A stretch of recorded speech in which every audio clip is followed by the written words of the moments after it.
मित्रों नमस्कार, मैं बाल मुकुंद और आप देख रहे हैं अपना यूट्यूब चैनल संस्कृत आस्था। हिंदी वर्णमाला में इसके पहले हम लोग 7 भागों को पढ़ चुके हैं।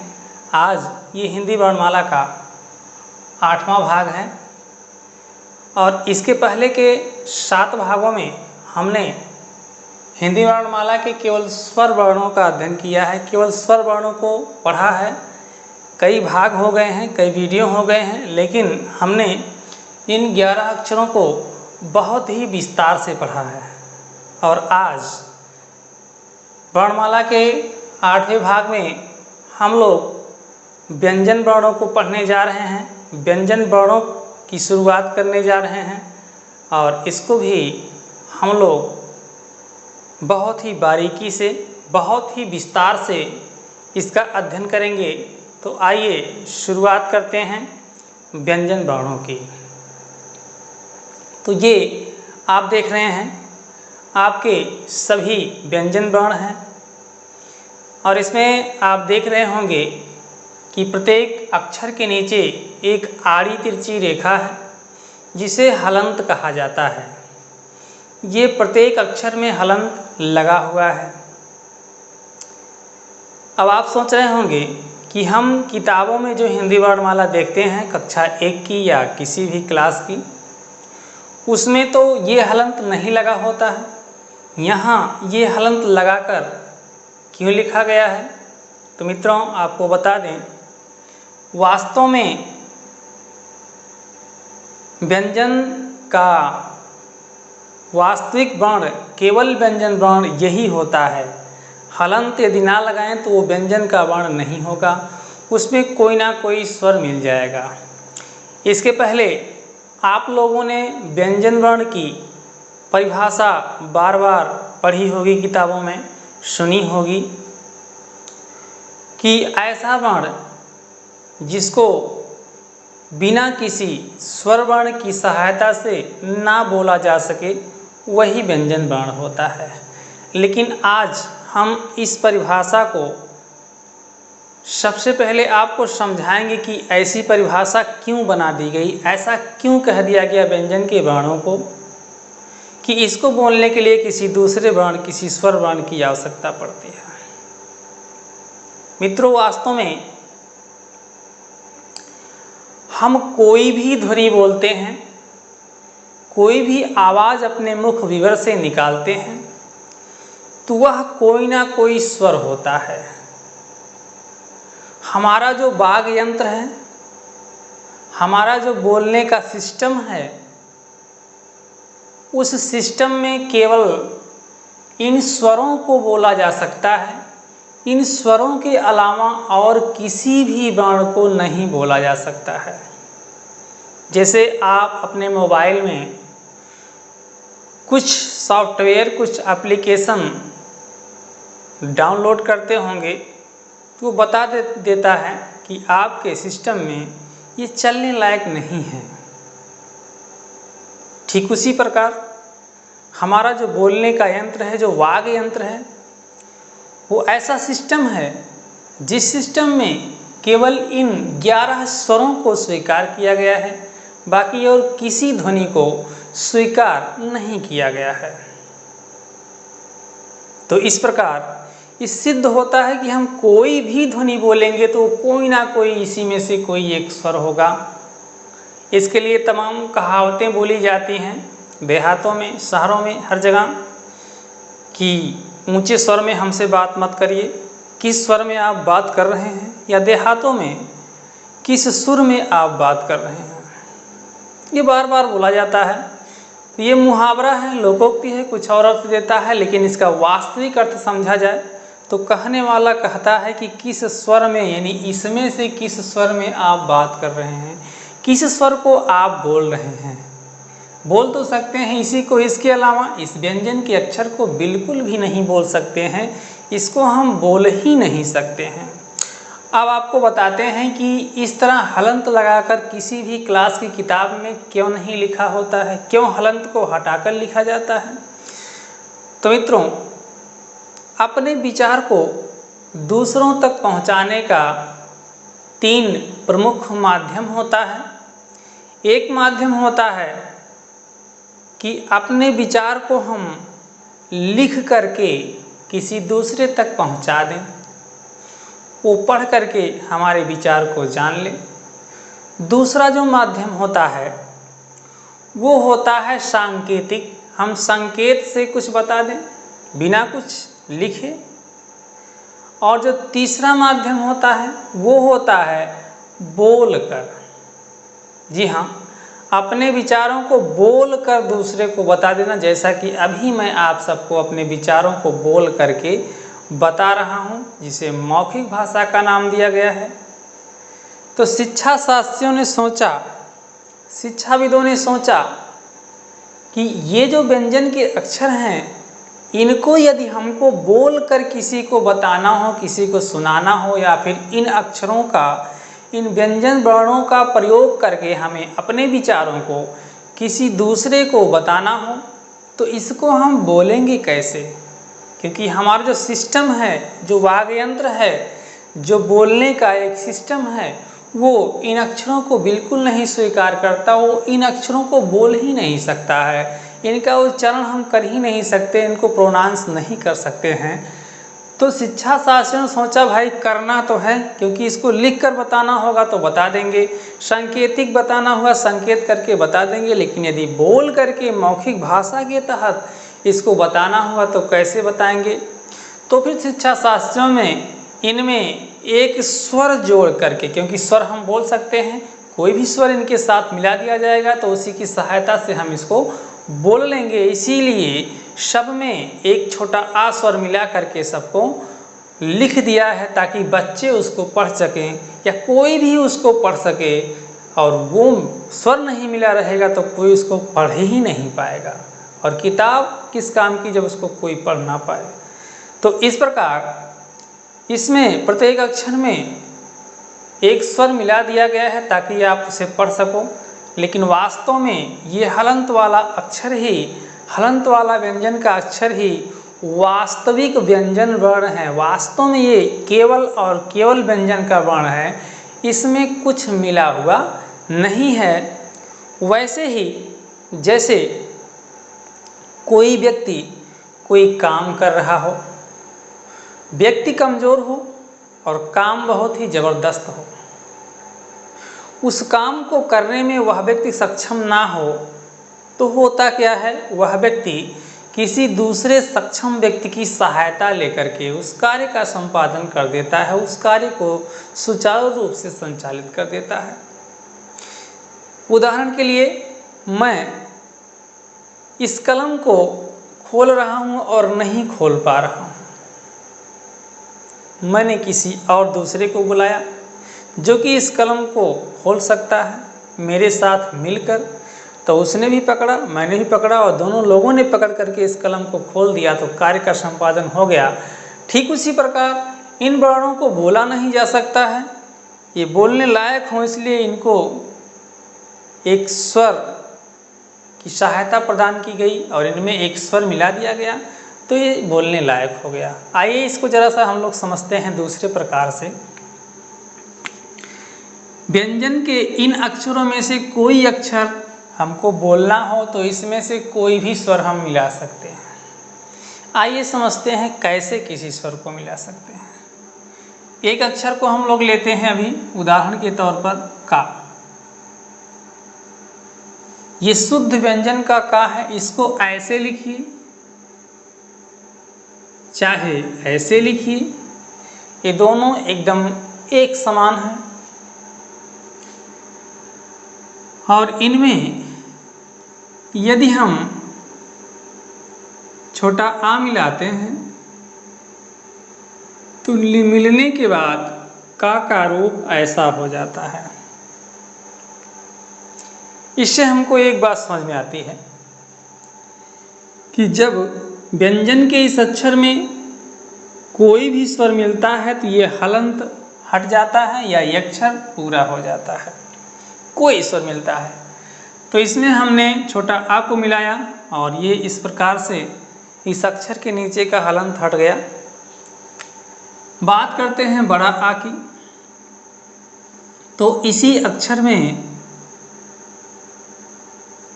यदि हमने बड़ा आ को जोड़ा तो ये हो जाता है का पर बड़ा आ का मात्रा का।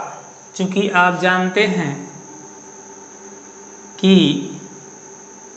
बड़ा आ का जो मात्रा रूप होता है वो इस प्रकार से होता है। आगे हमने छोटी ई को मिलाया इसमें,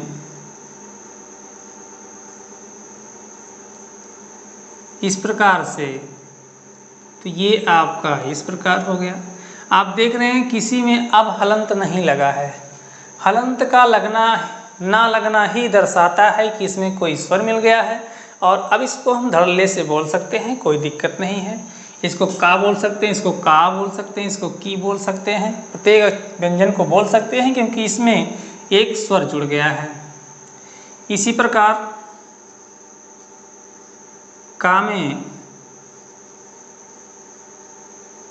बड़ी ई जोड़ते हैं तो हमारा बड़ी ई का पर बड़ी ई की मात्रा की। और यहाँ आप जान लें छोटी ई का जो मात्रा रूप होता है वो इस प्रकार से होता है, और बड़ी ई का जो मात्रा रूप होता है वो इस प्रकार से होता है। और आगे बढ़ते हैं तो का में हमने छोटा ओ को मिला दिया तो हमारा हो गया को। और यहाँ हमने पाया कि छोटा ऊ का जो मात्रा रूप है वो इस प्रकार से है।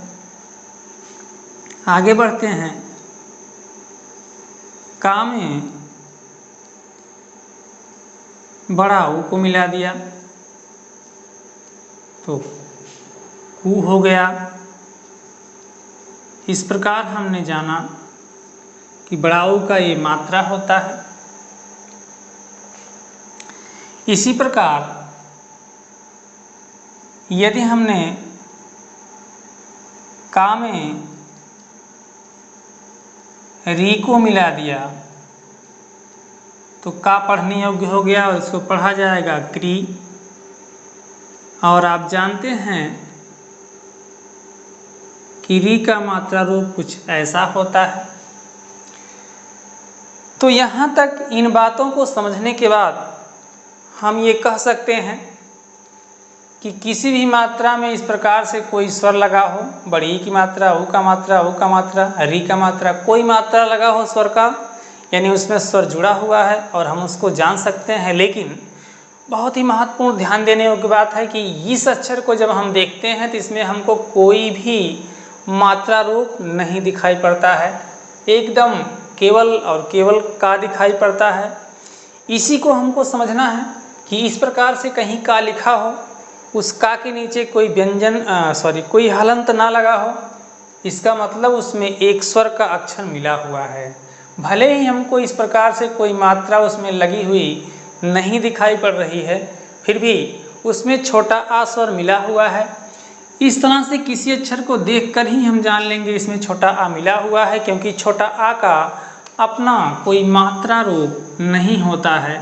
छोटा आ जिस व्यंजन अक्षर में मिलता है उसमें समा जाता है, उसी में समाहित हो जाता है, विलीन हो जाता है, इसलिए ये दिखाई नहीं पड़ता है। छोटा आ का कोई मात्रा नहीं दिखाई पड़ता है। तो हम जान लें, कैसे जानेंगे कि इसमें छोटा आ मिला है नहीं मिला है? तो यदि हलंत लगा हो या आधा लिखा हो तो उसमें छोटा आ क्या कोई स्वर नहीं मिला है। यदि हलंत ना लगा हो, का व्यंजन अक्षर केवल लिख दिया गया हो, तो इसका मतलब होता है उसमें छोटा आ मिला हुआ है। इसका काम जब हम संधि पढ़ेंगे उसमें बहुत ही आवश्यक रूप से लगेगा, इसको हमको समझना होगा। तो यहीं पर आप जान लीजिए, ये है कहानी व्यंजन की। व्यंजन अक्षर यही आपका होता है जिसे आप आधा कहते हैं।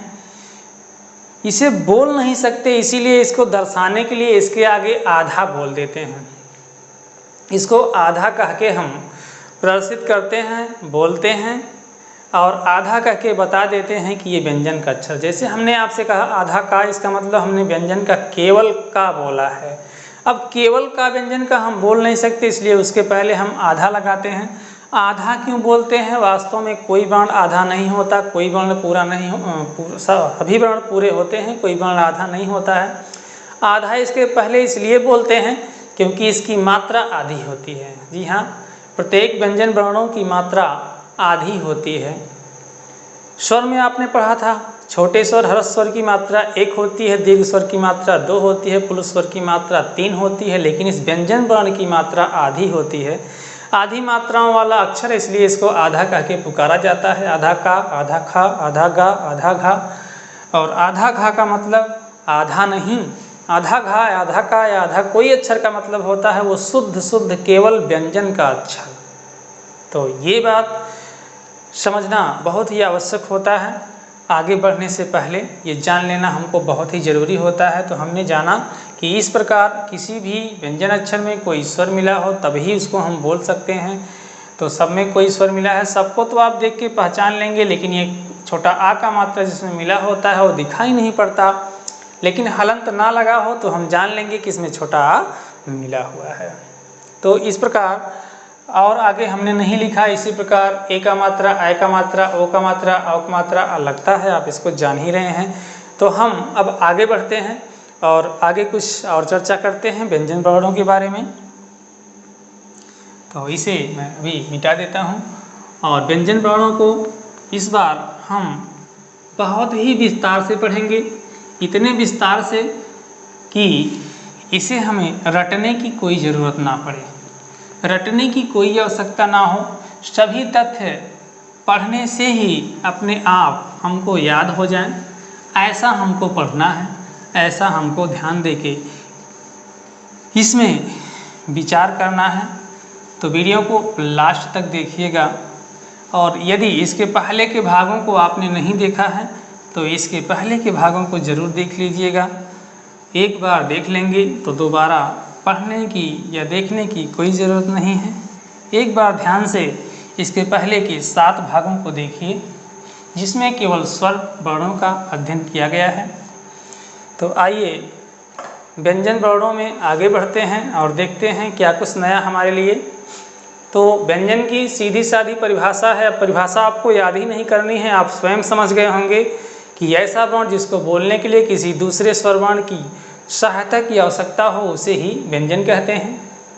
इसकी ठीक विपरीत परिभाषा आपने पढ़ा था स्वर का, जिसे स्वतंत्र रूप से बोला जा सके, या संस्कृत में आपको हमने पढ़ाया स्वयं राजन्ते स्वराः, जो स्वयं बोले जा सकें उनको स्वर कहते हैं, और जो स्वयं ना बोले जा सकें, जिनको बोलने के लिए किसी दूसरे वर्ण की सहायता की आवश्यकता पड़े, वही व्यंजन वर्ण होता है। तो इसी व्यंजन वर्ण को हम पढ़ने जा रहे हैं। और सबसे पहले व्यंजन वर्ण को सामान्य आधार पर कितने प्रकारों में हम लोग पढ़ेंगे, इसको ध्यान दे के आप लोग सुनिए और देखिए। तो सबसे पहले हम लोग व्यंजन वर्ण को सामान्य आधार पर पढ़ेंगे और देखते हैं सामान्य आधार पर ये कितने प्रकार के होते हैं। तो सबसे पहले फर्स्ट नंबर पर हम लोग स्पर्श व्यंजन को पढ़ेंगे। सामान्य आधार पर स्पर्श व्यंजन कौन से होते हैं, और इसके बाद हम लोग इसके दूसरे प्रकार को पढ़ेंगे जिसे अंतः अस्थ व्यंजन वर्ण कहा जाता है। और तीसरे नंबर पर हम लोग पढ़ेंगे ऊष्म व्यंजन वर्ण। इसमें जानेंगे ऊष्म व्यंजन वर्ण किसको कहा जाता है। और अगले नंबर पर हम लोग पढ़ेंगे संयुक्त व्यंजन वर्ण। तो चौथे नंबर पर संयुक्त व्यंजन वर्ण। और इसके बाद हम लोग बहुत ही खास प्रकार पढ़ेंगे व्यंजन का, जो कि 2 प्रकार है, उसमें है संपृक्त और द्वित्व। 5वां हम लोग पढ़ेंगे संपृक्त व्यंजन वर्ण, संपृक्त व्यंजन वर्ण। और 6वां हम लोग पढ़ेंगे द्वित्व।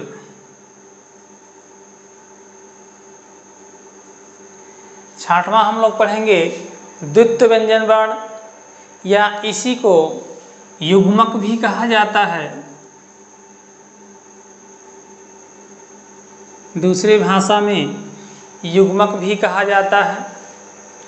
और लास्ट जो प्रकार है उसमें हम लोग पढ़ेंगे 7वें नंबर में योग वाह व्यंजन वर्ण। इस 7 सामान्य आधार पर 7 प्रकारों में पढ़ेंगे। इसके बाद हम लोग पढ़ेंगे कुछ और आधारों पर, प्रणात्व के आधार पर, घोषत्व के आधार पर इत्यादि तमाम प्रकारों में पढ़ेंगे। और कुछ भी नहीं छूटेगा, जितना भी तथ्य है, जितने भी पॉइंट हैं, सबको हम आपके सामने लेकर आएंगे और हर एक प्रकार से आपको बताएंगे। तो इसमें हम लोग इन 7 प्रकारों को खास तौर से सबसे पहले इनका अध्ययन करेंगे और जानेंगे कि स्पर्श व्यंजन वर्ण में वो 25 वर्ण कौन कौन से हैं, अंतस्थ में वो 4 वर्ण कौन कौन से हैं और उसमें भी वो 4 वर्ण कौन कौन से हैं, संयुक्त में भी वो 4 वर्ण कौन कौन से हैं, और संपृक्त में तो आपका अनलिमिटेड है, बहुत से हैं। द्वित्व या युग्मक में भी आपका कोई भी वर्ण आ सकता है। और अयोग वाह में आपका 2 वर्ण कौन कौन सा है। तो इसको हम लोग बहुत ध्यान से पढ़ेंगे। स्पर्श व्यंजन, अंतस्थ व्यंजन, ऊष्म व्यंजन, संयुक्त व्यंजन, संपृक्त व्यंजन, द्वितीय या युग्मक व्यंजन, अयोग वाह व्यंजन। यहाँ से कोई भी परीक्षा हो, क्वेश्चन जरूर आता है। ये बहुत ही महत्वपूर्ण आपका 7 बिंदु है, 7 टॉपिक है, जिसको आप विस्तार से पढ़ेंगे और यहाँ से किसी भी परीक्षा में प्रश्नों के आने की काफ़ी संभावना रहती है। तो ये 7 नाम आपने जान लिया। इस 7 नामों, इस 7 पॉइंट या फिर इस 7 प्रकारों का अध्ययन हम लोग अगले वीडियो में करेंगे। वीडियो बहुत ज़्यादा लंबा हो जाएगा। तो इस वीडियो में हम लोगों ने जाना व्यंजन वर्ण क्या होता है, क्यों इसकी परिभाषा ऐसी दी गई, वास्तव में देखकर कैसे पहचान लेंगे कि ये व्यंजन है या फिर स्वर है, या व्यंजन में स्वर मिला हुआ है या फिर नहीं मिला हुआ है। खास तौर से आप छोटा आ को ध्यान दीजिएगा। कैसे किसी वर्ण को देखकर हम जानेंगे कि इस व्यंजन वर्ण में छोटा आ मिला है या छोटा आ नहीं मिला है। एक बार पुनः देख लीजिए, कोई व्यंजन वर्ण ऐसे हलंत वाला लिखा हो तो इसमें छोटा आ नहीं मिला हुआ है। कोई अक्षर ऐसे बिना हलंत वाला लिख दिया गया हो तो समझ लीजिए कि उसमें छोटा आ समाया हुआ है, छोटा आ मिला हुआ है। तो इस वीडियो में बस इतना ही, और अगले वीडियो को भाग 9 को आप जरूर देखिएगा। भाग 9 में इनका विस्तार आपको बताया जाएगा। और चैनल पर नए हैं तो इस चैनल को सब्सक्राइब कर दीजिएगा, बेल आइकन प्रेस कर दीजिएगा और वीडियो को अभी लाइक कर दीजिएगा। मिलते हैं अगले वीडियो में, तब तक के लिए धन्यवाद।